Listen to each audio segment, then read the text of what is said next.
ಇಟ್ಕೊಂಡು ಟಾರ್ಚರ್ ಕೊಡೋಣ ಅನ್ಕೊಂಡಿದೆ. ಆದ್ರೆ ಇವತ್ತು ನಿನ್ನ ಮುಗಿಸ್ಬಿಡು ಅಂತ ಆರ್ಡರ್ ಬಂದಿದೆ.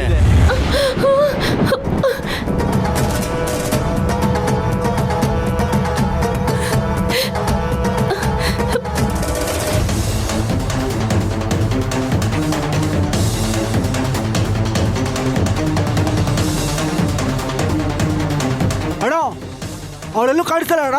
ಪೆಟ್ರೋಲ್ ಏನ್ ಮಾಡ್ಲಿ ಅಣ್ಣ? ನನ್ನ ತಲೆ ಮೇಲೆ ಸುರಿದ್ಬಿಟ್ಟು ಬೆಂಕಿ ಹಚ್ಬಿಡು ಅಣ್ಣ.